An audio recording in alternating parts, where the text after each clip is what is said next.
بسم اللہ الرحمن الرحیم۔ 5ویں پارے میں سورہ النساء کی آیت نمبر 126 تک ہم نے گزشتہ درس میں ترجمہ کیا تھا۔ یہاں پر 5ویں پارے کا 15واں رکوع مکمل ہوتا ہے اور سورہ النساء کا 18واں، آگے 5ویں پارے کا 16واں رکوع یہاں سے شروع ہوتا ہے اور سورہ النساء کا 19واں۔ اللہ تبارک و تعالیٰ نے ارشاد فرمایا وَيَسْتَفْتُونَكَ فِي النِّسَاءِ، محبوب آپ سے یہ پوچھتے ہیں عورتوں کے بارے میں، یعنی ان کی میراث میں شامل ہونے کے متعلق۔ قُلِ اللَّهُ يُفْتِيكُمْ فِيهِنَّ، آپ فرما دیں کہ اللہ تبارک و تعالیٰ تمہیں اس بارے میں حکم دیتا ہے، فتویٰ دیتا ہے۔ وَمَا يُتْلَى عَلَيْكُمْ فِي الْكِتَابِ، اور جو تم پر پڑھا جاتا ہے، تلاوت کی جاتی ہے کتاب میں، یعنی پہلے اسی صورت کے شروع میں جو احکام گزر چکے ہیں۔ فِي يَتَامَى النِّسَاءِ، یتیم بچیوں کے بارے میں، اللاتی لا تؤتونہن ما کتب لہن، جن کو تم نہیں دیتے جو ان کا حق مقرر ہے، جو ان کے لیے لکھا گیا ہے، یعنی جو ان کے حق ہے وہ ان کو نہیں دیتے۔ وَتَرْغَبُونَ أَن تَنكِحُوهُنَّ، اور رغبت رکھتے ہو کہ ان سے نکاح کرو۔ وَالْمُسْتَضْعَفِينَ مِنَ الْوِلْدَانِ، اور کمزور بچوں یعنی یتیموں کے بارے میں اللہ تبارک و تعالیٰ تمہیں حکم دیتا ہے۔ وَأَن تَقُومُوا لِلْيَتَامَى بِالْقِسْطِ، اور یہ کہ تم یتیموں کے بارے میں انصاف پہ قائم رہو۔ وَمَا تَفْعَلُوا مِنْ خَيْرٍ فَإِنَّ اللَّهَ كَانَ بِهِ عَلِيمًا، اور جو تم بھلائی کا کام کرو گے بے شک اللہ تبارک و تعالیٰ اسے جانتا ہے۔ یہ آیت مبارکہ بڑی اہم ہے اور اس کا مفہوم کو متعین کرنا یہ بھی ایک مشکل کام ہے۔ اس میں مفسرین کرام نے بڑی محنت کے ساتھ اس کے مفہوم کو متعین اور واضح کیا ہے۔ اب اس کے بارے میں چند چیزیں بڑی اہم ہیں۔ سب سے پہلی چیز تو یہ کہ عرب کے معاشرے کے اندر عورتوں کو میراث میں سے کچھ حصہ نہیں ملتا تھا۔ کوئی آدمی فوت ہو جاتا، اس کی ماں، اس کی بیوی، اس کی بیٹی، اس کی بہن، وہ اس کا میراث میں کچھ حصہ نہیں ہوتا تھا، بلکہ نابالغ بچے جو ہوتے تھے، چاہے وہ لڑکے ہوں، ان کو بھی میراث میں کچھ نہیں حصہ ملتا تھا۔ صرف جو بالغ مرد ہوتے تھے، مثلاً اس کا بیٹا ہے تو وہ لے جاتا، بھائی ہے تو وہ لے جاتا، تو عورتوں اور بچوں کو میراث میں سے کچھ حصہ نہیں دیا جاتا تھا۔ اللہ تبارک و تعالیٰ نے اس سورت کے شروع میں یہ حکم دیا کہ میراث میں سب کا حصہ ہے، مرد ہوں، عورتیں ہوں، بچے ہوں، بڑے ہوں، سب کے لیے میراث میں حصہ ہوتا ہے۔ جو اس سے شریعت نے مقرر کیے ہیں وہ سب کو میت کے ترکہ میں سے ملیں گے۔ جس طرح کہ اسی سورت کے شروع میں آیت نمبر 7 ہے، اللہ تبارک و تعالیٰ نے ارشاد فرمایا لِلرِّجَالِ نَصِیبٌ، مردوں کے لیے حصہ ہے، مِمَّا تَرَکَ الْوَالِدَانِ وَالْأَقْرَبُونَ، اس میں سے جو چھوڑا والدین نے اور قریبی رشتہ داروں نے، یعنی مردوں کو میراث اس کی ملے گی۔ وَلِلنِّسَاءِ نَصِیبٌ، اور عورتوں کے لیے بھی حصہ ہے، مِمَّا تَرَکَ الْوَالِدَانِ وَالْأَقْرَبُونَ، جو والدین اور قریبی رشتہ داروں نے چھوڑا۔ مما قل منہ او کثر،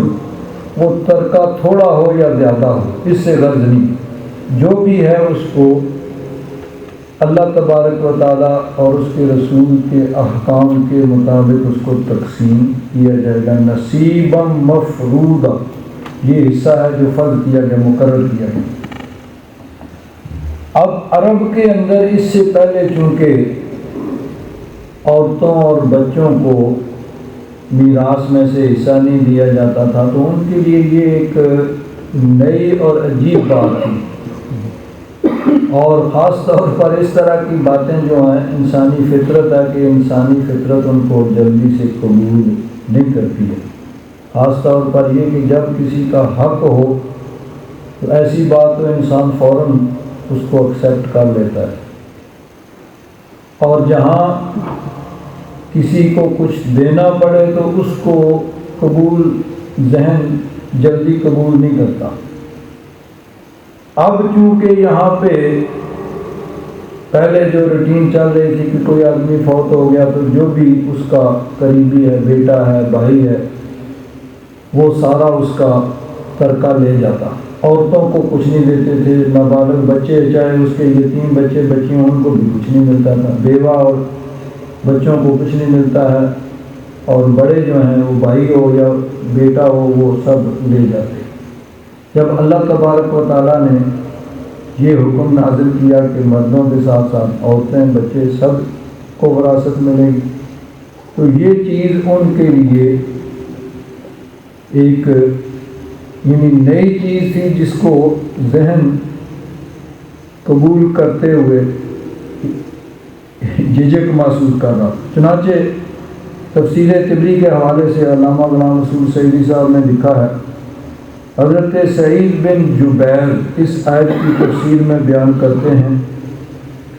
زمانہ جاہلیت میں صرف بالغ مرد وارث ہوتے تھے، نابالغ بچہ وارث نہیں ہوتا تھا اور نہ عورت وارث ہوتی تھی، عورت کو کچھ نہیں ملتا تھا، نہ کوئی نابالغ بچے چاہے وہ مرد لڑکے ہوں یا لڑکیاں ہوں ان کو وراثت میں سے حصہ نہیں دیا جاتا تھا۔ یہ دستور تھا زمانہ جاہلیت کا۔ اب یہاں ایک بات حضرت مفتی احمد یار خان صاحب نعیمی رحمۃ اللہ تعالی علیہ نے تفسیر نور العرفان کے اندر اس کو لکھا ہے کہ پہلی بات تو یہ کہ میراث کے مسائل بڑے اہم ہیں جن کی تفصیل اور تاکید خود رب ذوالجلال نے فرمائی، جتنی تفصیل اور تاکید ان کی فرمائی گی دوسرے احکام کی نہیں فرمائی گی، اور خود رب ذوالجلال ان کی تاکید فرما رہا ہے۔ اور دوسری چیز یہ حضرت مفتی احمد یار خان صاحب نے فرماتے ہیں بڑی اہم بات ہے، یہ بھی معلوم ہوا کہ میراث سے لڑکیوں اور عورتوں کو محروم کرنا یہ مشرکین عرب کا دستور اور طریقہ ہے۔ میراث سے آج بھی دیکھیے ہمارے معاشرے میں، میں اگر یہ 99% کہوں تو شاید غلط نہیں ہوگا کہ 99% 100 میں سے 99 عورتوں کو حصہ نہیں دیا جاتا۔ باپ فوت ہوتا ہے تو بیٹے جو ہیں وہ خود ہی لے لیتے ہیں، بہنوں کو کچھ نہیں دیتے۔ اس کے لیے ہیلے بہانے مختلف طریقے ہیں، چاہے ان سے ہی کہلوایا جائے بھائی ہم نہیں لیتے، اور اگر کوئی لینے کا نام لے لے تو پھر ساری زندگی کے لیے اس کے ساتھ بول چال ختم ہو جاتی ہے۔ تو حضرت مفتی احمد یار خان صاحب نعیمی رحمۃ اللہ تعالی علیہ تفسیر نور العرفان میں فرماتے ہیں، یہ بھی معلوم ہوا کہ میراث سے عورتوں اور لڑکیوں کو محروم کرنا مشرکین عرب کا دستور اور طریقہ ہے، اور یہ ظلم عظیم ہے، بڑی اہم بات ہے، یعنی ان کو ان کے حق سے محروم کرنا مشرکین عرب قبل الاسلام، اسلام سے پہلے وہاں جو قانون رائج تھا، اگر یعنی آج بھی اسی طریقے پہ وہ لوگ عمل کر رہے ہیں جو بہنوں کا اور عورتوں کا حق مارتے ہیں، ان کو وراثت میں سے حصہ نہیں دیتے، اور فرماتے ہیں یہ ظلم عظیم ہے جو توبہ سے معاف نہیں ہو سکتا۔ ایسا ظلم ہے۔ اب دیکھیے بعض گناہ ایسے ہوتے ہیں جو توبہ سے معاف ہوتے ہیں، اور بعض گناہ ایسے ہیں جو حق العبد انسانوں کے حقوق ہیں، وہ صرف توبہ سے نہیں معاف ہوتے بلکہ ان کے حقوق دینے پڑتے ہیں۔ ایک آدمی ادھر ظلم، اس کا حق چھین لیا، اس کی جائیداد چھین لی، اس کا مال چھین لیا، اس کا کاروبار چھین لیا، اور بعد میں توبہ کرتا رہے، تو توبہ سے نہیں بلکہ جن کے حقوق چھینے ہیں ان سے یعنی یا تو ان کو ادا کیا جائے یا ان سے معاف کروائے جائیں۔ یہ اللہ تبارک و تعالیٰ نے خود یہ اصول مقرر فرمایا ہے کہ اپنے حقوق جو ہیں وہ اللہ تبارک و تعالیٰ جیسے چاہے معاف فرما دیں، لیکن حق العبد اللہ تعالیٰ نے فرمایا نہیں، وہ میں نے نہیں معاف کرنا، وہ خود معاف کرے گا یا اس کو ادا کیا جائے گا۔ اس لیے فرماتے ہیں کہ یہ لڑکیوں کو جائیداد سے، میراث سے محروم کرنا یہ مشرکین عرب کا طریقہ اور دستور ہے، اور یہ ظلم عظیم ہے جو توبہ سے بھی معاف نہیں ہو سکتا، کیونکہ یہ حق العبد ہے، ایک بندے کا حق ہے، اور وہ بندہ ہی معاف کر سکتا ہے یا اس کو ادا کرنا پڑے گا۔ تو بہرحال حضرت سعید بن جبیر فرماتے ہیں کہ زمانہ جاہلیت میں صرف بالغ مرد وارث ہوتا تھا، نہ بالغ بچہ وارث نہیں ہوتا تھا، نہ عورت وارث ہوتی تھی۔ جب سورہ نساء، یہی سورت جو ہے سورہ نساء کے شروع میں اللہ تبارک و تعالیٰ نے عورتوں اور بچوں کے حقوق کے متعلق آیات نازل فرمائیں تو یہ مسلمانوں پر شاک گزری، یعنی ایسی چیز تھی کہ جس کو ذہن آسانی سے قبول اور ہضم نہیں کر رہے تھے۔ انہوں نے کہا کہ جو یتیم بچہ مال کما سکتا ہے نہ مال کی حفاظت کر سکتا، یعنی نہ وہ کما سکتا ہے نہ حفاظت کر سکتا ہے، اور عورتیں بھی مال نہیں کما سکتی تو نہ اس کی حفاظت کر سکتی ہیں، تو یہ دونوں مال کے کیسے وارث بنائے جائیں گے؟ حضرت سعید بن جبیر فرماتے ہیں کہ ان کو یہ امید تھی کہ شاید یہ حکم منسوخ ہو جائے کہ بہت سے احکام دیے گئے ایک وقت تک، تو پھر وقت گزرنے کے بعد جب ان کی مدت پوری ہوگی تو ان کو منسوخ کیا گیا۔ تو ان کو یہ امید تھی کہ شاید یہ بھی عورتوں اور بچوں کو وارث بنانے کا حکم منسوخ ہو جائے،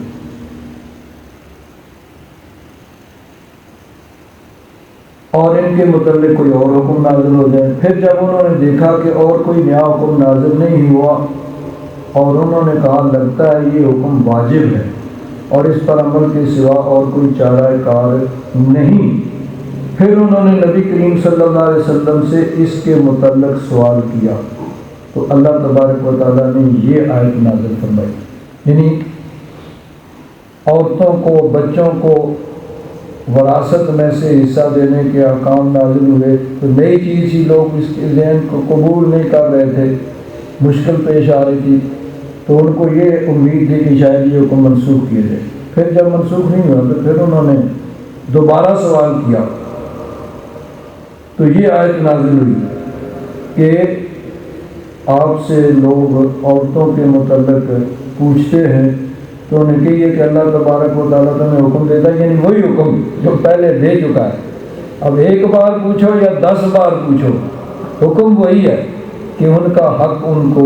دینا پڑے گا وراثت میں سے، ان کا حق وراثت میں سے تم نہیں چھین سکتے، ان کو محروم نہیں کر سکتے۔ یہاں پہ حضرت علامہ غلام رسول سعیدی صاحب رحمۃ اللہ تعالیٰ علیہ نے ایک اور بات بھی لکھی ہے کہ قرآن پاک کی ترتیب میں اللہ تبارک و تعالیٰ کا اسلوب یہ ہے کہ پہلے کچھ احکام بیان فرماتا ہے، پھر ان احکام پر عمل پر اجر و ثواب کی بشارت دیتا ہے، اور ان احکام کی معصیت کرنے پر عذاب کی وعید سناتا ہے،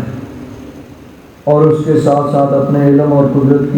کی بریائی بیان فرماتا ہے تاکہ واضح ہو کہ کسی کی معصیت اس کے علم سے باہر نہیں اور اس کی گرفت اور قدرت سے خارج نہیں، یعنی کوئی حکم بیان کر کے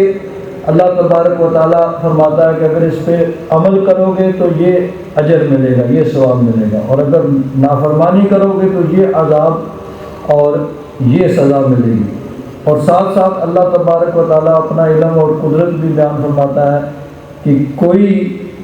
کسی کا عمل اچھا ہو برا ہو میرے علم سے باہر نہیں ہے، اور نہ میری قدرت سے کوئی باہر ہے کہ کوئی میری گرفت سے بچ سکے۔ پھر فرماتے ہیں کہ اس کے بعد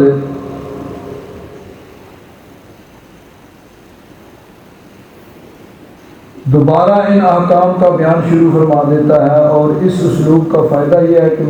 یعنی درمیان میں کچھ اور بھی چیزیں آ جاتی ہیں کہ ایک ہی چیز سن کے، اب قرآن پاک دیکھیے، قرآن پاک تو ایسی کتاب ہے، کلام اللہ ہے کہ انسان جتنی بار بھی پڑھتا جائے اس میں اکتاہٹ نہیں ہوتی ہے۔ دیگر کتابوں کا یہ حکم ہے، لیکن یہ اللہ تبارک و تعالیٰ نے گویا کہ انسانوں کو ایک طریقہ بھی بتا دیا کہ ایک ہی بار کو بار بار بیان کیا جائے گا تو سننے والے اکتا جائیں گے، اس لیے بیان میں بھی تنوع ہونا چاہیے کہ مختلف چیزیں ہوں تاکہ ایک دلچسپی بھی انسان کی قائم رہے۔ تو بہرحال یعنی یہ ہے کہ اللہ تبارک و تعالیٰ نے اس میں یہ ایک گویا کہ ترغیب دی ہے کہ بیان میں بھی تنوع ہونا چاہیے، اس میں مختلف چیزیں ہونی چاہیے تاکہ ایک ہی چیز سن کے یعنی لوگوں کے ذہن اکتا نہ جائیں، اور پھر ایک ہی چیز کو مختلف طریقوں سے بیان کیا جاتا ہے۔ تو یہاں بھی یعنی شروع میں اللہ تبارک و تعالیٰ نے احکام بیان فرمائے، درمیان میں دیگر چیزیں آ گئی، اور پھر اس کے بعد جو ہے وہی احکام جو ہیں وہ شروع ہو گئی۔ اب یہاں ایک بڑی اہم اس سے یعنی الفاظ جو ہیں اس کے متعلقہ بڑی یہ یعنی علمی بحث ہے اور بڑی فائدہ مند ہے،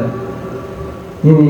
یہ چیز جو اس کے الفاظ سے ایک علامہ غلام رسول سعیدی صاحب نے اس میں تفسیر اپنی جو ہے اس کے اندر انہوں نے اس کو تبیان القرآن کے اندر بیان فرمایا ہے۔ اللہ تبارک و تعالیٰ نے فرمایا وَيَسْتَفْتُونَكَ فِي النِّسَاءِ، اس میں یہ بھی حضرت ام المومنین حضرت عائشہ صدیقہ رضی اللہ تعالیٰ عنہ اس کی تفسیر میں فرماتی ہیں کہ اصل میں یہ عرب کے اندر جو بہت سی خرابیاں پائی جاتی تھیں ان میں سے ایک خرابی یہ بھی تھی کہ اگر کوئی یتیم بچی کسی آدمی یعنی اس کا باپ نہ ہوتا، باپ چلا جاتا اور کوئی قریبی رشتہ دار بھی اس کا جو ہے نہ ہوتا تو کسی دوسرے دور کے رشتے میں جو ہوتا اس کی کفالت میں وہ ہوتی تو وہ یعنی اس کے حقوق پوری طرح ادا نہیں کر سکتا تھا، یعنی اب دوسرا رشتہ دار ہے تو اس خود بھی اس کے ساتھ اس کا نکاح ہو سکتا، اگر وہ خود نکاح کرتا تو اس کے حقوق پوری طرح ادا نہیں کرتا، اور اگر کسی دوسرے سے اس کا نکاح کرتا تو پھر بھی مہر خود لے لیتا اور اس کو کچھ نہیں ملتا تھا، یعنی اس طرح کی مختلف خرابیاں پائی جاتی تھی، تو ان کو بھی اس آیہ مبارکہ کے ذریعے دور کیا گیا۔ اب یہ جو الفاظ ہیں وَيَسْتَفْتُونَكَ فِي النِّسَاءِ، اللہ تبارک و تعالی ارشاد فرماتا ہے کہ محبوب لوگ آپ سے عورتوں کے بارے میں پوچھتے ہیں، وَلِلَّهُ يُفْتِيكُمْ فِيهِنَّ، آپ فرما دیجیے کہ اللہ تبارک و تعالیٰ تمہیں ان کے متعلق حکم دیتا ہے، یعنی حکم وہی ہے جو پہلے بیان ہو چکا ہے، اب یہی اسی پہ عمل کرنا پڑے گا۔ اب الفاظ کیا ہیں؟ استفتا یستفتی، اس کا معنی ہوتا ہے فتویٰ پوچھنا، کسی سے کوئی مسئلہ پوچھنا، اسی لیے استفتا کہا جاتا ہے فتویٰ پوچھنا، اور افتا یفتی اس سے بنا ہے، یہ اس کا مطلب ہے فتویٰ دینا، اسی سے مفتی ہے فتویٰ دینے والا، اور فتویٰ پوچھنے والے کو مستفتی کہتے ہیں، فتویٰ پوچھنے والا۔ تو افتا یفتی باب فعال اس کا معنی ہے مسئلہ بیان کرنا، فتویٰ دینا، اور استفتا یستفتی استفتاء کا معنی ہے فتویٰ پوچھنا، مسئلہ پوچھنا۔ اب یہ دونوں الفاظ استعمال ہوئے، تو فتویٰ پوچھتے ہیں محبوب آپ سے لوگ، قل اللہ یفتیکم فیہن، آپ ان سے فرما دیں کہ اللہ تبارک و تعالیٰ تمہیں اس بارے میں فتویٰ دیتا ہے، یعنی وہی جو حکم پہلے بیان ہو چکا ہے وہی پرماننٹ ہے، اسی پہ تمہیں عمل کرنا پڑے گا۔ تو جس طرح پہلے بیان ہوا کہ خود اللہ تبارک و تعالیٰ فرما رہا ہے کہ محبوب ان سے کہہ دو کہ اللہ تعالیٰ تمہیں اس بارے میں فتویٰ دیتا ہے کہ اتنا اہم مسئلہ ہے کہ خود رب ذوالجلال تمہیں وراثت کے متعلق فتویٰ دے رہا۔ اب اس کے بارے میں حضرت کے علامہ فرماتے ہیں اس آیت میں استفتاء اور افتاء کا لفظ استعمال ہوا۔ استفتاء کا معنی ہے فتویٰ معلوم کرنا اور افتاء کا معنی ہے فتویٰ دینا۔ تو استفتاء کرنے والا مسئلہ پوچھنے والا ہوتا ہے اور مفتی ہوتا ہے جو فتویٰ دیتا ہے۔ فرماتے ہیں اس آیت میں مذکور ہے کہ مسلمانوں نے رسول اللہ صلی اللہ علیہ وسلم سے فتویٰ معلوم کیا اور فتویٰ اللہ تبارک و تعالیٰ نے دیا۔ سوال رسول اللہ صلی اللہ علیہ وسلم سے کیا گیا کہ محبوب آپ سے فتویٰ پوچھتے ہیں، اور اس کا جواب اللہ تعالیٰ نے دیا۔ اس سے معلوم ہوا کہ رسول اللہ صلی اللہ علیہ وسلم سے سوال کرنا اللہ تبارک و تعالیٰ سے سوال کرنا، یعنی نبی کریم صلی اللہ علیہ وسلم کا معاملہ عام انسانوں جیسا نہیں ہے۔ نبی کریم صلی اللہ علیہ وسلم سے سوال کیا گیا، فتویٰ پوچھا گیا تو جواب اللہ تبارک و تعالیٰ نے دیا۔ نبی کریم صلی اللہ علیہ وسلم کا معاملہ یہ ہے کہ اللہ تعالیٰ نے یہیں پیچھے آیت گزری اسی صورت میں کہ من یطع الرسول فقد اطاع اللہ، کہ جس نے رسول کی اطاعت کی اس نے اللہ تعالیٰ کی اطاعت کی۔ تو گویا نبی کریم صلی اللہ علیہ وسلم کی اطاعت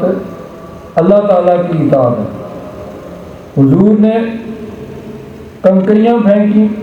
اللہ تبارک و تعالیٰ نے فرمایا وَمَا رَمَيْتَ إِذْ رَمَيْتَ وَلَكِنَّ اللَّهَ رَمَى، محبوب آپ نے نہیں پھینکی تھی وہ کنکریاں جب آپ نے پھینکی تھی، لیکن وہ اللہ تعالیٰ نے پھینکی، یعنی حضور کا پھینکنا اللہ تبارک و تعالیٰ نے اپنا پھینکنا قرار دیا۔ اسی طرح ان الذین یبایعونک انما یبایعون اللہ، محبوب جو آپ سے بیعت کر رہے ہیں نا وہ غزوہ حدیبیہ کے موقع پہ اس درخت کے نیچے بیٹھ کے تو بیعت حضور سے کر رہے ہیں، حضور کے ہاتھ میں ہاتھ دے کر وہ عہد کر رہے ہیں،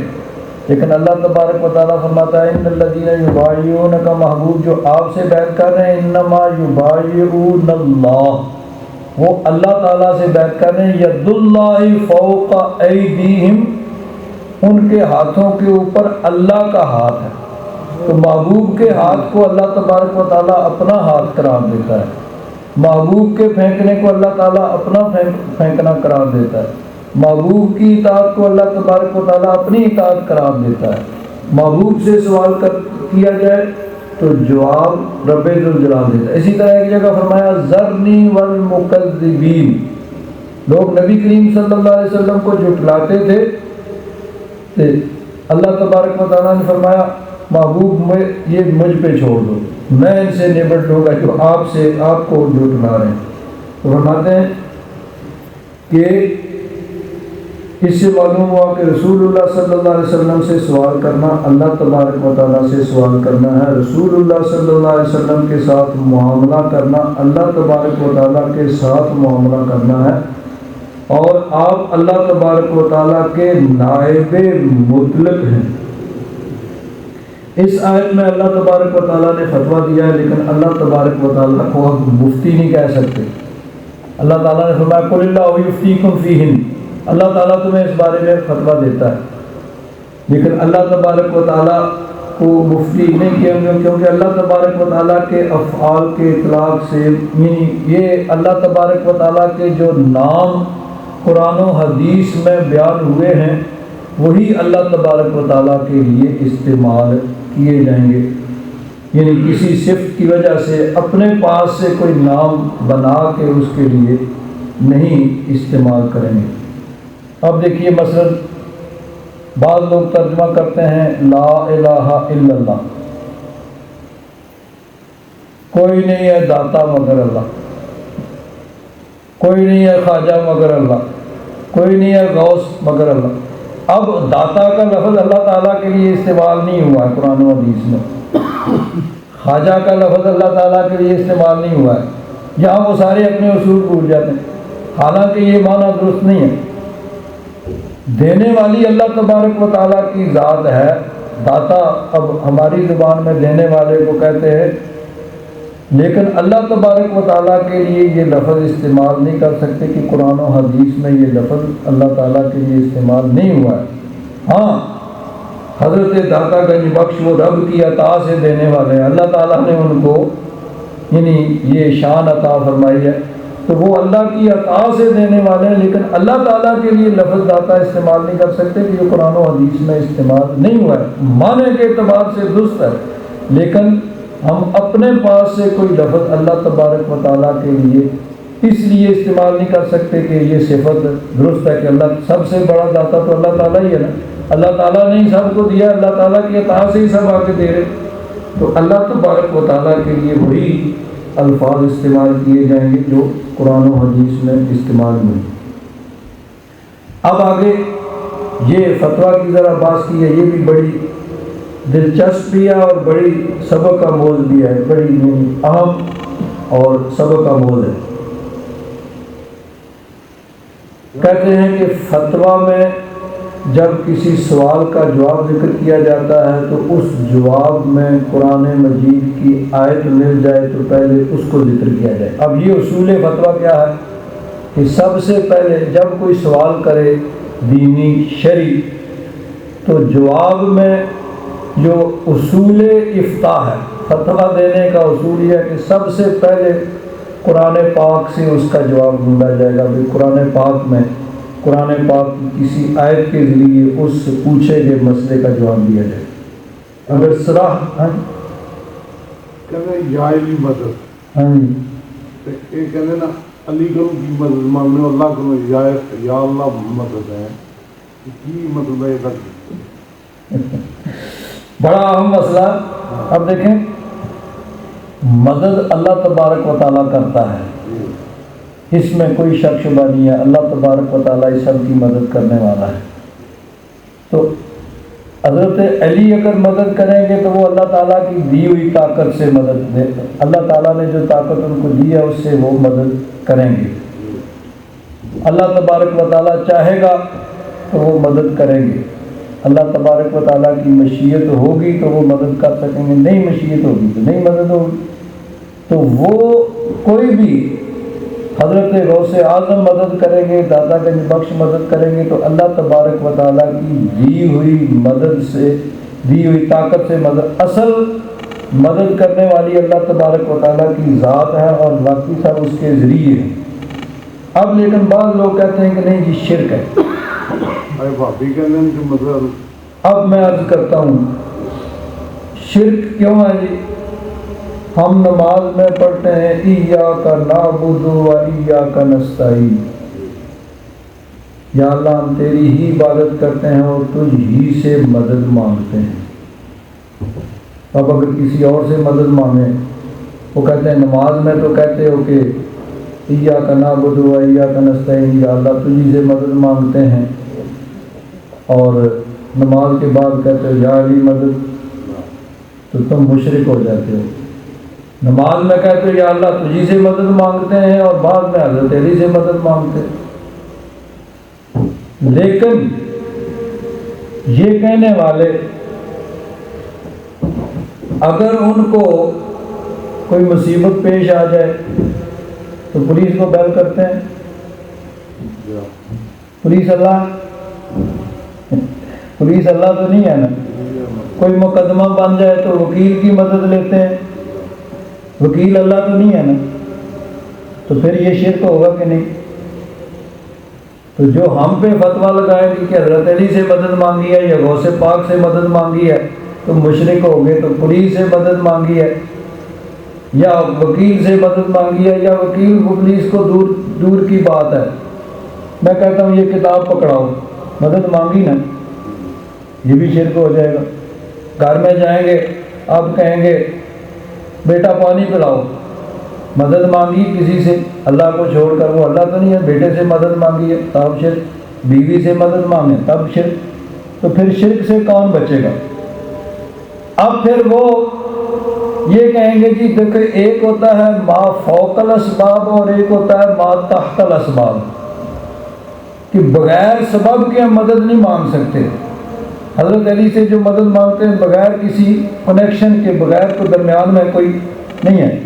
تو یہ جو مدد مانگتے ہیں یہ تو کوئی نہیں نا، یہ کتاب پکڑاؤ، وکیل کو فون کرو اور پولیس کو کرو، یا کسی دوسرے سے ڈاکٹر سے مدد مانگو، اور پڑھنا پڑے تو اینک کی مدد لے لو،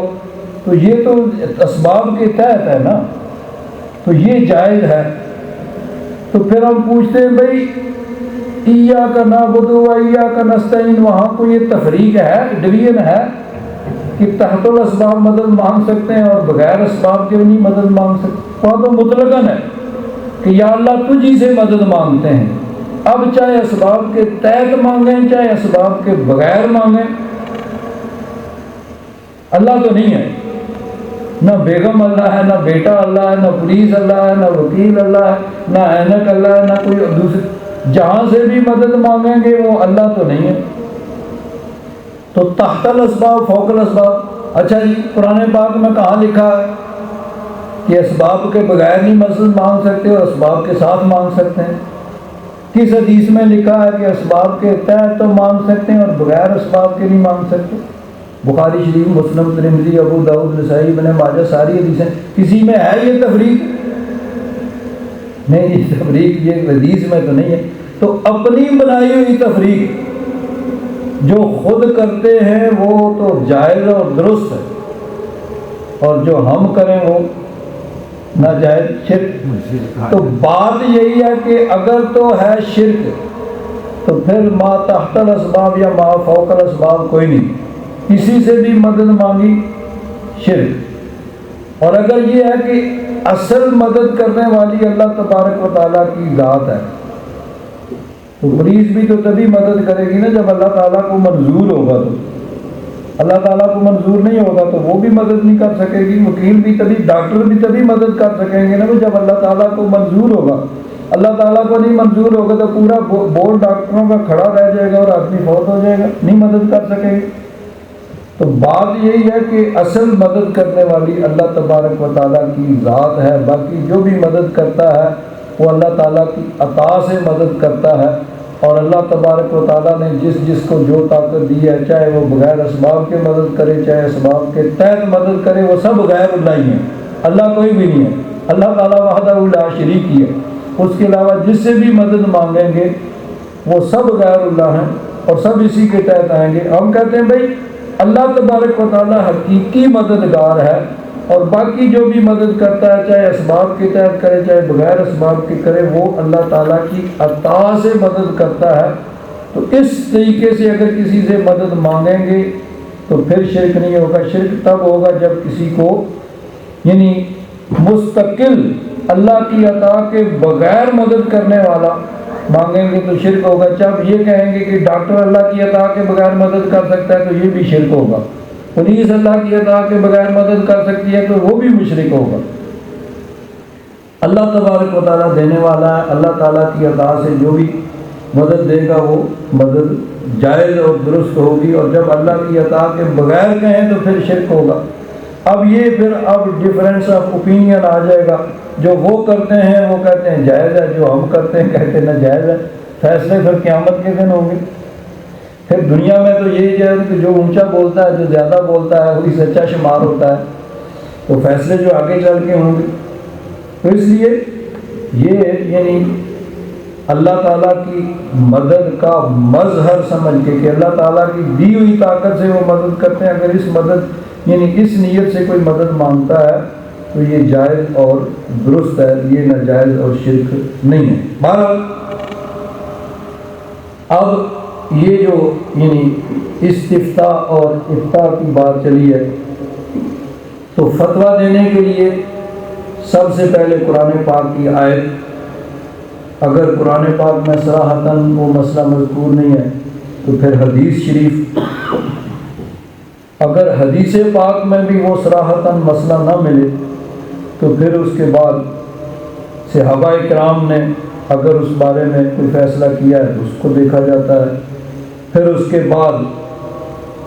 ائمہ مجتہدین، محدثین، مفسرین نے جو مسائل بیان کیے ہیں،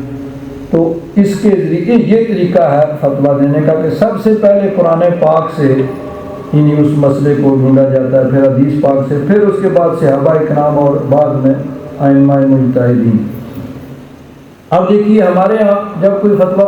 پوچھتا ہے تو اگر تو صرف مسئلہ پوچھنا ہے تو مسئلہ بیان کر دیا جائے تو کافی ہے. اب بعض اوقات یہ ہوتا ہے کہ اس کے ساتھ اس کے دلائل بھی مانگے جاتے ہیں، تو دلائل میں پھر قرآن پاک کی آیات، احادیث مبارکہ اور پھر ائمہ مجتہدین کے اقوال جو ہیں وہ بھی نقل کیے جاتے ہیں. تو طریقہ یہی ہے کہ سب سے پہلے قرآن پاک سے وہ فتویٰ قرآن پاک سے اس مسئلے کو ڈھونڈا جائے، پھر احادیث سے، پھر صحابہ کرام کے آثار سے، اور اس کے بعد. اب دیکھیے یہاں پہ جب انسان کو ضرورت پڑے کسی مسئلہ کی تو اس مسئلے کو اہل علم سے پوچھنا چاہیے. کہ یہاں صحابہ کرام رضوان اللہ تعالیٰ علیہم اجمعین نے نبی کریم صلی اللہ علیہ وسلم سے پوچھا، اللہ تعالیٰ نے فرمایا وَيَسْتَفْتُونَكَ، محبوب آپ سے فتویٰ پوچھ رہے، آپ سے مسئلہ پوچھ رہے ہیں، قُلِ اللَّهُ يُفْتِيكُمْ فِيهِ، کہ اللہ تبارک و تعالیٰ تمہیں اس بارے میں فتویٰ دیتا ہے. قرآن پاک میں اللہ تبارک و تعالیٰ نے فرمایا فَاسْأَلُوا أَهْلَ الذِّكْرِ إِن كُنتُمْ لَا تَعْلَمُونَ، کہ اگر تمہیں کسی چیز کا علم نہیں ہے تو اہل علم سے پوچھو. اہل علم سے پوچھنا چاہیے تاکہ وہ قرآن و حدیث کی روشنی میں وہ اس مسئلے کا حل بیان کریں. اب اگر کسی ایسے آدمی سے فتویٰ پوچھا جائے گا، مسئلہ پوچھا جائے گا جس نے باقاعدہ علم حاصل نہیں کیا ہے، تو اب اس میں کیا ہوتا ہے؟ اگر کوئی عالم ہوگا تو اس کو مسئلے کا علم ہوگا تو وہ بتا دے گا، اور نہیں علم ہوگا تو وہ کہے گا بھائی میرے علم میں یہ مسئلہ نہیں ہے، میں اس کو پوچھوں گا، تحقیق کروں گا، ڈھونڈوں گا، پھر بتاؤں گا. اور اگر کوئی عالم نہیں ہوگا تو اس کا مسئلہ یہ ہوتا ہے کہ وہ احساس کمتری میں مبتلا ہوتا ہے. بھئی لوگ کہیں گے اس کو پتہ نہیں ہے مسئلے کا، تو پھر وہ صحیح ہو یا غلط ہو ضرور بیان کرے گا، چاہے وہ غلطی بیان کرے، پھر وہ ضرور کچھ نہ کچھ بتائے گا. تو اس لیے فرق ہوتا ہے. عالم کے لیے یہ کہنا آسان ہوتا ہے کہ ٹھیک ہے جی مجھے اس کا علم نہیں ہے، میں اس کے بارے میں تحقیق کروں گا یا کہیں سے معلوم کروں گا، پھر تمہیں بتاؤں گا، کتاب دیکھوں گا. لیکن جو عالم نہیں ہے اس سے جب مسئلہ پوچھا جائے گا تو وہ احساس کمتری میں ہوتا ہے، بلکہ لوگ یہ نہ کہیں کہ دیکھو اس نے اتنی پگڑی باندھی ہوئی ہے، اتنا جبہ پہنا ہوا، مسئلے اس کو پتہ نہیں ہے، تو وہ پھر کوئی نہ کوئی مسئلہ ضرور بیان کرے گا. تو اللہ تعالیٰ نے فرمایا فَاسْأَلُوا أَهْلَ الذِّكْرِ إِن كُنتُمْ لَا تَعْلَمُونَ، اہل علم سے پوچھو اگر پتہ نہیں ہے. چنانچہ احادیث مبارکہ میں ہے، بخاری شریف میں حضرت علی رضی اللہ تعالیٰ عنہ آپ کو ایک مسئلے کی ضرورت پڑی اور حالات کے پیش نظر آپ نے حضرت مقداد کو کہا. انہوں نے نبی کریم صلی اللہ علیہ وسلم سے اس کے متعلق پوچھا، حضور نبی کریم صلی اللہ علیہ وسلم نے اس کا جواب دیا. اسی طرح ایک اور بڑا اہم مسئلہ اس میں سے پھر آگے پھر اس کی جو بڑی اہم باتیں ہیں دو آ جائیں گی. نبی کریم صلی اللہ علیہ وسلم جب حجۃ الوداع کے لیے تشریف لے گئے تو حضور کے ساتھ حضور کی ازواج مطہرات، حضور کی بیویاں کی تمام ازواج مطہرات کو اس سفر کے اندر ساتھ حضور حجۃ الوداع ہجرت کے بعد یعنی حج کی فرضیت کے بعد نبی کریم صلی اللہ علیہ وسلم نے ایک ہی حج کیا ہے. 8 سال تک تو یعنی مکہ میں جانا ہی ممنوع تھا. 6 ہجری میں حضور گئے، اس وقت کفار نے عمرہ نہیں کرنے دیا، تو ایگریمنٹ ہوا اگلے سال آپ عمرہ کریں گے. 3 دن حضور عمرہ کے لیے تشریف لے کے آ گئے. 8 ہجری میں مکہ فتح ہوا، اس سال حضور نے حج نہیں کیا، رمضان شریف کا مہینہ تھا. اس کے بعد حضور واپس مدینہ منورہ تشریف لے. 9 ہجری میں پھر حضور بعض دیگر مصروفیات کی بنا پہ حضور حج کے لیے تشریف نہیں لے جا سکے. حضرت صدیق اکبر کو امیر حج مقرر کیا. انہوں نے 10 ہجری میں نبی کریم صلی اللہ علیہ وسلم نے حج کیا، اور اس کے 2-3 مہینے بعد یعنی ذی الحجہ کا مہینہ گزرا، اس کے بعد محرم سفر اور ربیع الاول شریف، یعنی تقریباً 3 مہینے کے بعد نبی کریم صلی اللہ علیہ وسلم کا انتقال ہو گیا۔ تو اس میں حضور اپنی ازواج مطہرات کو، تمام بیویوں کو ساتھ لے کے گئے تھے، اور 1,24,000 یا کم و بیش صحابہ کرام کا اجتماع تھا۔ تو اس میں ایک مسئلہ پیش آیا، کیا کہ حضور کی ایک زوجہ تھی حضرت صفیہ بنت حوی، حج کے بعد ان کو وہ عارضہ پیش آ گیا جو عورتوں کو عارضہ پیش آتا ہے، اور اس حالت میں انہوں نے نماز نہیں پڑھنی ہوتی۔ نبی کریم صلی اللہ علیہ وسلم سے ذکر کیا گیا تو حضور نے فرمایا کہ شاید ہمیں یہ روک لے گی۔ صحابہ کرام نے کہا کہ انہوں نے طواف زیارت کر لیا تھا، تو آپ نے فرمایا ٹھیک ہے۔ اب یہ ایک بڑا اہم مسئلہ یہاں پہ آ گیا۔ حج میں ایک طواف کیا جاتا ہے جا کے پہلے، جس کو طواف قدوم کہتے ہیں، وہ مستحبات میں آتا ہے۔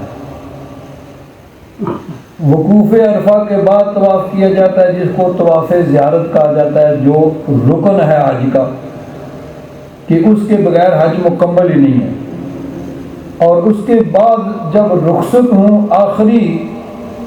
تو اس وقت طواف کیا جاتا ہے جس کو طواف وداع کیا جاتا ہے۔ اب 3 طواف ہو گیا حج میں۔ ایک طواف قدوم جو حج سے پہلے جاتے ہی کرتے ہیں، اس کو یعنی یہ مستحبات میں آتا ہے۔ ایک حج کے بعد طواف زیارت، طواف فرض ہے، کہ جو حج کا رکن ہے اور حج کا فرض ہے، اس کے بغیر حج مکمل ہی نہیں ہوتا۔ پھر اس کے بعد ایک طواف ضروری ہے جس کو طواف وداع یعنی رخصت ہوتے وقت، تو اس کو طواف وداع کیا جاتا ہے۔ طواف وداع واجب ہے۔ اب اگر کسی عورت کو اس یعنی طواف وداع سے پہلے عارضہ لاحق ہو جائے اور وہ طواف وداع نہ کر سکے، کیونکہ حرم شریف کے اندر جانے کے لیے طہارت ضروری ہے، تو پھر اس عورت کو اس حالت میں یہ چھٹی دی گئی کہ وہ طواف وداع اس پہ واجب نہیں ہے، وہ اس کے بغیر جا سکتی ہے۔ اور کوئی جو ہے اگر طواف وداع کے بغیر آئے گا تو اس کو ایک دم دینا پڑے گا کہ حج کا ایک واجب رہ گیا۔ فرض رہ جائے تو پھر تو حج ہی نہیں، ابھی کمپلیٹ ہی نہیں ہوا طواف، یعنی وہ احرام سے باہر ہی نہیں آ سکتا جب تک طواف زیارت نہیں کرے گا۔ لیکن طواف وداع کا یہ ہے کہ اس میں ایک دم دینا پڑتا ہے کہ اگر واجب رہ جائے۔ اب یہاں پھر یہ مسئلہ پیش ہوا، تو اب یہ بات پھر تھوڑی سی اور آج کے دور میں دیکھیے، پہلے تو یہ ہوتا تھا کہ مثلا حج کے دوران ہی اگر عورت کو یہ عارضہ لاحق ہو جائے تو طواف زیارت بھی نہیں کرے گی، وہ انتظار کرے گی جب پاک ہو جائے غسل کرنے کے بعد پھر طواف زیارت کرے گی، کیونکہ اس دور میں یہ نہیں ہوتا تھا کہ آدمی کتنے دن ٹھہر سکتا ہے، ٹھیک ہے اپنی مرضی ہوتی تھی۔ آج حالات اس قسم کے ہوتے ہیں کہ بعض اوقات انسان کی وہ پہلے سے سارا پروگرام سب کا طے ہوتا ہے، اور حج کے بعد فوراً وہاں سے روانہ ہوتا ہے، کچھ نے مدینہ شریف جانا ہوتا ہے، کچھ نے اپنے گھروں کو جانا ہوتا ہے۔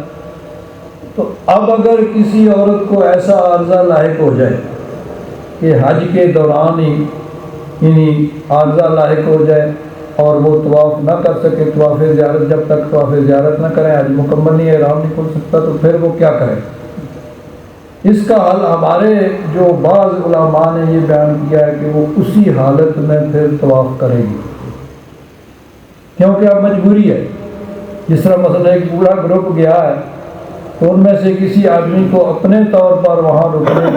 کی ممکن نہیں ہے، سب کے ساتھ پروگرام کے تحت انہوں نے جانا ہے، تو پھر کہتے ہیں کہ اسی حالت میں وہ طواف کرے گی، لیکن اس نے پھر ایک دم دینا ہے، اور دم بھی جو ہمارے بزرگوں نے لکھا ہے کہ وہ گائے یا اونٹ کی قربانی دے۔ لیکن وہاں پہ جو میں نے اب دیکھیے وہاں جو اصل صورت حال کو سمجھتے ہیں وہ وہاں کے رہنے والے لوگ ہیں جن کو روزانہ واسطہ پڑتا ہے، روزانہ یہ مسائل پوچھے جاتے ہیں۔ تو وہاں کے علماء سے یہ سنا ہے کہ وہ اسی حالت میں طواف کرے گی اور اس پہ کچھ بھی لازم نہیں ہوگا۔ کیوں؟ ایک ہوتا ہے انسان کی کچھ کوتاہی من جہت لباس کے بندے کی طرف سے کوئی کمی ہو. اب یہاں انسان کی طرف سے تو کوئی کوتاہی نہیں ہے، ایک فطری چیز ہے. اللہ تبارک و تعالیٰ نے یہ ایک تمام ان عورتوں کے لیے لکھا ہوا ہے، تو چونکہ اس کا اپنا کوئی قصور نہیں ہے تو اس لیے وہ کہتے ہیں وہ اسی حالت میں طواف کرے گی اور چلی جائے گی اور اس پہ کچھ بھی لازم نہیں ہوگا، کیونکہ اس میں اس کا کوئی قصور نہیں ہے. تو طواف زیارت بہرحال کرنا ہے. اب کیونکہ اگر فوراً جانا ہے، اگر تو کچھ دن ہیں تو پھر تو انتظار کر لے کہ وہ پاک ہو کے غسل کر کے پھر طواف زیارت کرے. اور اگر فوراً جانا ہے اور رک نہیں سکتے ہیں جیسا کہ آج کے حالات ہیں تو پھر وہ اسی حالت میں طواف کرے گی. اور وہاں کے علماء کا یہی فتویٰ ہے کہ اس پہ کچھ لازم نہیں ہوگا، کیونکہ اس کی طرف سے کوئی قصور نہیں ہے، وہ کچھ پہ کچھ لازم نہیں ہوگا. بہرحال اب یہ مسئلہ پیش ہوا کہ اگر عورت نے طواف زیارت کر لیا ہے اور طواف وداع نہیں کیا ہے، طواف زیارت فرض ہے وہ کر لیا ہے، طواف وداع واجب ہے وہ نہیں کیا ہے، تو کوئی دوسرا تو طواف وداع کے بغیر جائے گا تو اس پہ دم لازم ہوگا، لیکن عورت کو طواف وداع جو ہے وہ معاف کر دیا گیا. اب اس میں ایک اور بڑا اہم مسئلہ یہاں پہ آ جاتا ہے. بخاری شریف کے اندر یہ حدیثیں ہیں. حضرت امام بخاری رحمۃ اللہ تعالیٰ علیہ نے باب قائم کیا، باب طواف الوداع، طواف وداع یعنی آخری. اب اس میں طواف وداع یہ ہوتا ہے کہ طواف زیارت جو یعنی وقوف عرفہ کے بعد 9 ذی الحجہ کو وقوف عرفہ ہوتا ہے، عرفہ میں قیام ہوتا ہے، پھر مزدلفہ میں آتے ہیں، رات وہاں گزارتے ہیں، صبح مینا میں آتے ہیں، اور پھر وہاں ترتیب ہوتی ہے، پہلے کنکریاں مارنی ہیں، پھر قربانی کرنی ہے، پھر سر منڈانا ہے، پھر طواف زیارت کرنا ہے. اس دن یہ 4 کام ہوتے ہیں اور چاروں میں ترتیب ضروری ہے. سب سے پہلے کنکریاں مارنی ہیں، پھر اس کے بعد قربانی کے بعد پھر سر منڈا کے پھر طواف کریں گے. اس میں ترتیب کے بھی خلاف نہیں کر سکتے. تو طواف زیارت ہو گیا. اب اس کے بعد ایک طواف ضروری ہے جو طواف وداع ہوگا. اگر 2 3 4 5 طواف کیے ہیں تو آخری طواف جو ہے آٹومیٹکلی وہ طواف وداع شمار ہوگا. تو امام بخاری نے باب قائم کیا، باب طواف الوداع، اور حدیث بیان کی علی بن عباس رضی اللہ تعالیٰ عنہما قال امر الناس ان یکون آخر عہدہم بالبیت، کہ لوگوں کو یہ حکم دیا گیا کہ ان کا آخری وقت، آخری کام جو ہے وہ بیت اللہ شریف کا طواف ہونا چاہیے، یعنی طواف وداع اس سے واجب ہے. تو طواف زیارت کے بعد کم از کم ایک طواف ضروری ہے. زیادہ اگر کیے ہے تو پھر آخری جو ہوگا وہ آٹومیٹکلی طواف وداع شمار ہوگا. الا انہ خفف عن الحائض، حضرت عبداللہ بن عباس فرماتے ہیں ہاں وہ عورت جس کو حیض آ جائے، جس کو عارضہ لاحق ہو جائے تو اس سے تخفیف کر دی گئی، یعنی اس سے طواف وداع آخری جو ہے وہ معاف کر دیا گیا. دوسری حدیث پاک بیان کی نبی کریم صلی اللہ علیہ وسلم کا عمل، ان النبی صلی اللہ علیہ وسلم صلی الظہر والعصر والمغرب والعشاء، کہ حضور نے اس دن ظہر عصر مغرب عشاء پڑھی. ثم رکعتا بالمحصب، جہاں حضور ٹھہرے ہوئے تھے وادی محصب میں، وہاں حضور نے کچھ آرام فرمایا. ثم رکب الی البیت فطاف بہ، پھر حضور سوار ہوئے سواری پہ اور بیت اللہ شریف کا طواف کیا. اس میں بھی طواف وداع کا ذکر ہے. اب آگے یہ مسئلہ آ گیا، اس کے لیے بھی پھر امام بخاری نے ایک اسپیشل باب قائم کیا، باب اذا حاضت المرأۃ بعد ما افاضت. طواف زیارت کر لیا ہے، طواف وداع نہیں کیا ہے، اب عورت کو اگر یہ عارضہ لاحق ہو جائے تو پھر کیا کرے. اور اس سلسلہ میں ام المومنین حضرت عائشہ صدیقہ رضی اللہ تعالیٰ عنہ،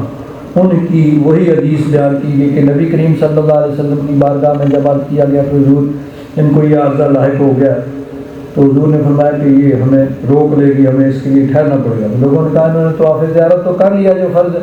حضور نے فرمایا ٹھیک ہے. اس کا مطلب یہ ہے کہ طواف وداع ان سے پھر معاف ہو گیا. اب آگے جو حدیث بیان کی ہے یہ بڑی اہم ہے. فرماتے ہیں ان اکرمہ، ان اہل المدینۃ سألوا ابن عباس رضی اللہ تعالی عنہما عن امرأۃ طافت ثم حاضت۔ اہل مدینہ یعنی مدینہ شریف کے رہنے والے لوگوں نے حضرت عبداللہ بن عباس سے اس بارے میں پوچھا کہ اگر عورت طواف زیارت کر چکی ہے جو فرض ہے اور طواف وداع نہیں کیا ہے، پھر اس کو یہ عارضہ لاحق ہو گیا تو وہ کیا کرے گی؟ قال لهم تنفروا۔ حضرت عبداللہ بن عباس نے ان کو یہ فتویٰ دیا، یہ مسئلہ بتایا کہ وہ عورت جا سکتی ہے، طواف وداع اس پہ واجب نہیں ہوگا۔ قالوا لا ناخذ بقولك وندع قول زید۔ اب حضرت زید بن ثابت رضی اللہ تعالیٰ عنہ صحابی رسول ہیں اور کاتب وحی ہیں، حضور کی وحی لکھا کرتے تھے۔ جب وحی نازل ہوتی تو حضور کاتبین وحی میں سے کسی ایک کو بلاتے، ان میں حضرت زید بن ثابت بھی تھے، ان کو فرماتے کہ لکھو بھائی، لکھ لیتے وحی۔ تو حضرت زید بن ثابت یہ فتویٰ دیتے تھے کہ نہیں، طواف وداع کے بغیر نہیں جا سکتی، کیونکہ یہ حدیث ان کو معلوم نہیں تھی، انہوں نے نہیں سنی تھی ابھی تک۔ تو وہ یہ کہتے تھے کہ نہیں، طواف وداع کے بغیر عورت نہیں جا سکتی۔ تو اہل مدینہ، چونکہ مدینہ شریف میں حضرت زید بن ثابت نے یہی مسئلہ ان کو بتایا تھا کہ طواف وداع واجب ہے، تو عورت کو اگر عارضہ لاحق ہو جائے تو پھر وہ رکے گی، جب پاک ہوگی تو غسل کر کے طواف وداع کرے گی، جب تب جائے گی۔ حضرت عبداللہ بن عباس نے فرمایا کہ نہیں، اگر طواف زیارت کر لیا ہے جو فرض ہے تو طواف وداع جو واجب ہے وہ اس سے ساقط ہو جائے گا، اس پہ واجب نہیں ہوگا، وہ جا سکتی ہے۔ تو اہل مدینہ نے کیا کہا؟ لا نأخذ بقولک وندع قول زید۔ ہم آپ کا قول مان کے حضرت زید بن ثابت کا قول نہیں چھوڑیں گے۔ یعنی ہمارے جو اہل مدینہ کے امام حضرت زید بن ثابت، انہوں نے جو مسئلہ بتایا ہم اسی کو مانیں گے۔ آپ کا، حالانکہ دونوں دیکھیں صحابی رسول ہیں، ویسے حضرت زید بن ثابت حضرت عبداللہ بن عباس کے بھی استاد ہیں، کیونکہ حضور کے وصال کے وقت حضرت عبداللہ بن عباس بچے تھے، تو بہت سے صحابہ اکرام سے انہوں نے علم حاصل کیا، حضرت علی سے بہت زیادہ انہوں نے علم حاصل کیا، حضرت فاروق اعظم سے بہت، حضرت زید بن ثابت سے انہوں نے بہت علم حاصل کیا، لیکن دونوں اب مجتہد بھی ہیں۔ تو اہل مدینہ نے کیا کہا؟ لا نأخذ بقولک وندع قول زید۔ اب دونوں مجتہد ہیں، دونوں امام ہیں، تو انہوں نے کہا کہ ہم اپنے امام کا قول نہیں چھوڑیں گے، آپ کا قول نہیں لیں گے۔ اب دیکھیے اسی کا نام تقلید ہے۔ بعض لوگ کہتے ہیں تقلید کرنا شرک ہے، حالانکہ اہل مدینہ تقلید کر رہے ہیں حضرت زید بن ثابت کی، کہ جو مسئلہ انہوں نے بیان کیا ہے ہم اسی پہ پکے رہیں گے، اور یہ ضروری ہے۔ دیکھیے آج یہ کہا جاتا ہے بھئی کہ دیکھیں حدیث یہ ہے، اب عوام کو تو پتہ نہیں، عوام میرے پاس آئیں گے، میں کہوں گا حدیث یہ ہے، ادھر جائیں گے حدیث یہ ہے، وہ کہیں گے ادھر بھی حدیث ہے ادھر بھی حدیث ہے، ہم کیا کریں بھائی؟ تو اب عوام کے لیے بہرحال یہ ہوگا کہ وہ تقلید کریں گے، اور جو علماء ان کو مسائل بیان کریں گے ان کے مطابق ان کو عمل کرنا ضروری ہوگا۔ اب یہ جب دیکھیے قرآن پاک تو ایک ہی ہے، اس کا ترجمہ اور اس کا مفہوم بیان کرنے میں ادھر ادھر ہو جاتا ہے، ایک آدمی اس کا ایک مفہوم بیان کرتا ہے، دوسرا آدمی اس کا مفہوم دوسرا بیان کرتا ہے، ایک ہی حدیث ہے اس کا مفہوم ایک آدمی ایک بیان کرتا ہے، دوسرا آدمی دوسرا بیان کرتا ہے۔ تو عوام نے تو بہرحال تقلید کرنی ہے، اس کے بغیر ان کے پاس چارہ نہیں، وہ نہ قرآن پاک کو سمجھ سکتے ہیں، نہ حدیث کو سمجھ سکتے ہیں، نہ سارا قرآن پاک کا ان کو مفہوم معلوم ہے، نہ ساری حدیثیں ان کے علم میں، نہ ان کا مفہوم معلوم ہے۔ تو انہوں نے تو بہرحال کسی کا بتایا ہوا مسئلہ جو ہے اس پہ عمل کرنا ہے۔ اور فرق یہ ہے کہ ہم کہتے ہیں کہ ہم حضرت امام اعظم ابو حنیفہ کے مقلد ہیں، تو کہتے ہیں بھئی یہ شرک ہے، ناجائز ہے، اور ان کے بتائے ہوئے مسئلے پہ لوگ عمل کرتے ہیں تو کہتے ہیں جائز ہے، ہم جو مسئلہ بیان کریں وہ اس پہ عمل کرو۔ اب حدیث بیان کریں گے تو حدیث تو سارے حدیث پہ ہی عمل کرتے ہیں نا، ایک حدیث انہوں نے بیان کی، ایک حدیث پہ حضرت امام اعظم ابو حنیفہ، حضرت امام مالک، امام شافعی، امام احمد بن حنبل، انہوں نے بھی تو حدیثیں بیان کی، تو وہ بھی حدیث پہ عمل کرتے ہیں۔ تو اب ان کو معاذ اللہ اگر یہ کہا جائے کہ انہوں نے حدیث کو چھوڑ کے کو اپنے خیال پہ عمل کیا، ہم یہ تصور نہیں کر سکتے کہ ہم حدیث کو چھوڑیں، تو وہ لوگ جن کو براہ راست حضرت امام اعظم ابو حنیفہ رحمۃ اللہ تعالیٰ علیہ نے صحابہ اکرام سے قرآن و حدیث پڑھا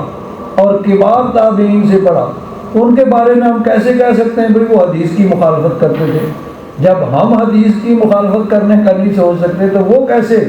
جن کی تقوی اور پرہیزگاری پہ ساری امت متفق ہے؟ تو بات یہی ہے کہ ٹھیک ہے، ایک حدیث جو ہے وہ ایک آدمی کہتا ہے یہ حدیث ہے، تو حدیثیں تو ساری وہی ہیں جو 1400 سال پہلے نبی کریم صلی اللہ علیہ وسلم ارشاد فرما گئے۔ اب آگے اس کا جو مفہوم محدثین کرام نے تو صرف حدیثیں بیان کی ہیں، حدیث کا مفہوم اصل فقہا نے سمجھا ہے، اور انہوں نے سارا قرآن اور ساری حدیثیں سامنے رکھ کے پھر مسائل بیان کیے ہیں۔ تو اب عوام کو تو اس کے مطابق بہرحال عمل کرنا پڑے گا کہ ان کے پاس اور کوئی چارہ ہی نہیں ہے۔ تو یہ پھر جو کہا جاتا ہے نا کہ جی وہ یعنی حضرت امام اعظم کی تقلید نہ کرو، حضرت امام مالک کی تقلید نہ کرو، امام شافعی کی تقلید نہ کرو، امام احمد بن حنبل کی تقلید نہ کرو، تو گویا وہ کہتے ہیں کہ ہماری تقلید کرو، کہ ہم جو مسئلہ بیان کر رہے ہیں اس کو مان لو، ان کی نہ مانو، ہماری مانو۔ تمہارا یہ بخاری شریف میں ہے کہ حضرت عبداللہ بن عباس نے اہل مدینہ، ظاہر بات ہے وہ تابعین تھے، صحابہ کرام کا دور تھا، وہ سب لوگ تابعین تھے کم از کم، اگر صحابہ ان میں شامل نہیں تھے تو کم از کم تابعین تھے، کیونکہ حضرت زید بن ثابت کا 36 ہجری میں انتقال ہو گیا، حضور کے وصال کے 26 سال بعد، تو اس سے پہلے کی یہ بات ہے۔ حضرت عبداللہ بن عباس نے مسئلہ بیان کیا اور بخاری شریف میں کہ ان لوگوں نے کہا جی حضرت زید بن ثابت کے قول کو چھوڑ کے آپ کی بات ہم نہیں مانیں گے، تو حضرت عبداللہ بن عباس بھی ناراض نہیں ہوئے کہ تم میرا مسئلہ نہیں مانتے، انہوں نے کہا ٹھیک ہے بھائی، قال اذا قدمتم المدینہ فاسألوا، اچھا مدینہ شریف جاؤ تو حضرت زید بن ثابت سے پوچھو، فقدموا المدینہ فسألوا، وہ مدینہ شریف آئے اور انہوں نے پوچھا، فکان فی من سألوا ام سلیم، اور ایک صحابیہ تھیں بزرگ حضرت ام سلیم، وہ حجۃ الوداع میں بھی شامل تھیں اور حضور نبی کریم صلی اللہ علیہ وسلم کے زمانہ مبارکہ میں بھی وہ یعنی بعض جگہوں میں بھی جایا کرتی تھیں اور بہت مطلب ہے کہ وہ عالمہ تھیں۔ فذکرت حدیث صفیہ، تو انہوں نے حضرت صفیہ کی وہ حدیث کے حجۃ الوداع کے موقع پہ حضور کی زوجہ محترمہ ان کو یہ عارضہ لاحق ہوا تھا تو حضور نے ان کو معاف کر دیا۔ تو حضرت زید بن ثابت رضی اللہ تعالیٰ عنہ نے بھی جب یہ حدیث سنی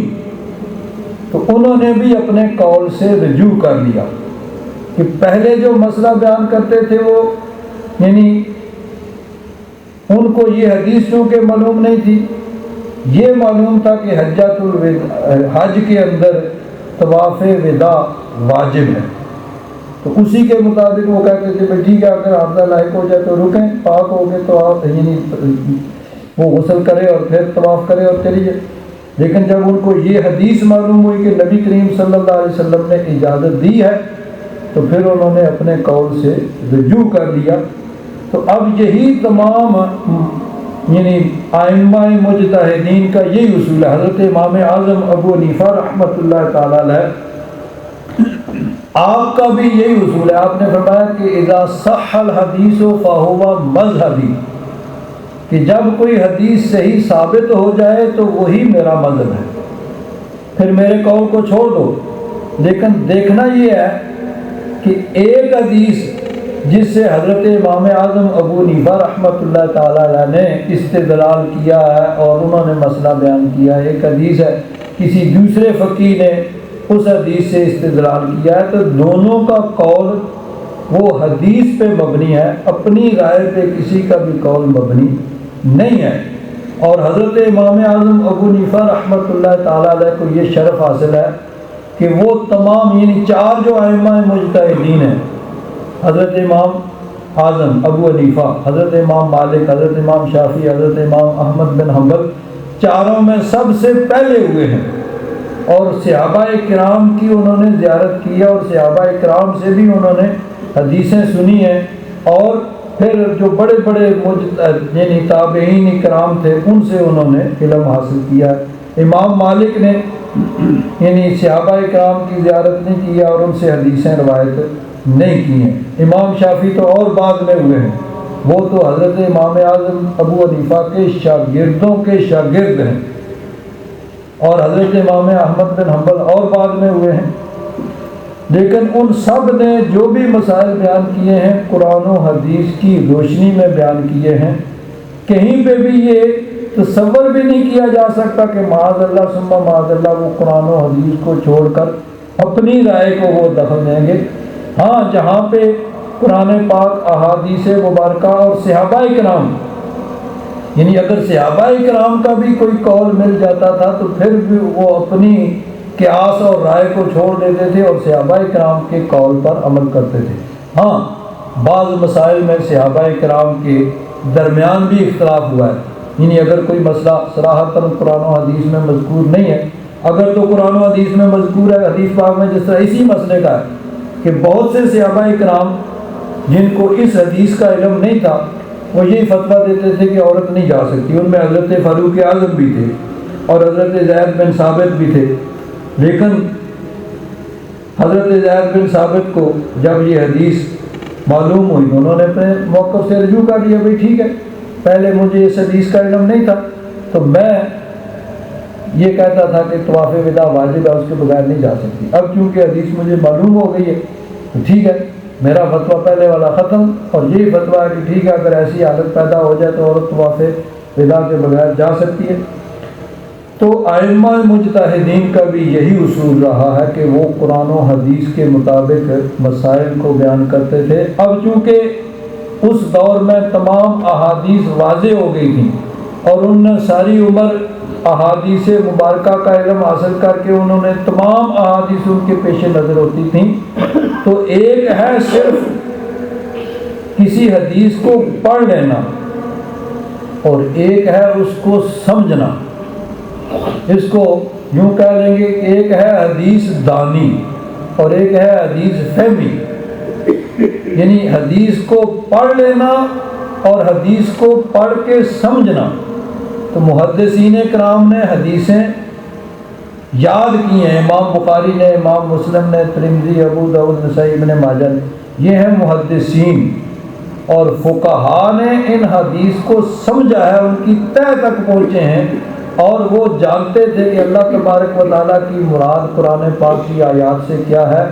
اور احادیث مبارکہ میں جو حضور نے فرمایا حضور کی مراد کیا ہے، تو اس کی تہ تک پہنچ کر انہوں نے مسائل بیان کیے ہیں۔ جو بھی انہوں نے مسائل بیان کیے ہیں وہ قرآن و حدیث کے مطابق بیان کیے ہیں، جہاں پہ نہ قرآن پاک سے صراحتاً مسئلہ معلوم ہوا ہے، نہ احادیث مبارکہ سے صراحتاً معلوم ہوا ہے، نہ صحابہ کرام کے اقوال سے صراحتاً معلوم ہوا ہے، پھر انہوں نے قیاس کیا ہے کہ دیگر مسائل، یہ مسئلہ اس طرح ہے، اس پہ قیاس کرتے ہوئے پھر انہوں نے دوسرے مسائل کو بیان کیا ہے۔ تو اصل چیز قرآن و حدیث ہے، اسی اصول کے مطابق فقہا نے مسائل کو بیان کیا ہے۔ الحمدللہ رب العالمین والصلاۃ والسلام علی حبیبہ سیدنا و مولانا محمد وعلی آلہ واصحابہ اجمعین۔ اللہم انک عفو کریم تحب العفو فاعف عنا یا غفور یا غفور یا غفور۔ صلی اللہ تعالیٰ علی حبیبہ سیدنا و مولانا محمد وعلی آلہ واصحابہ اجمعین برحمتہ۔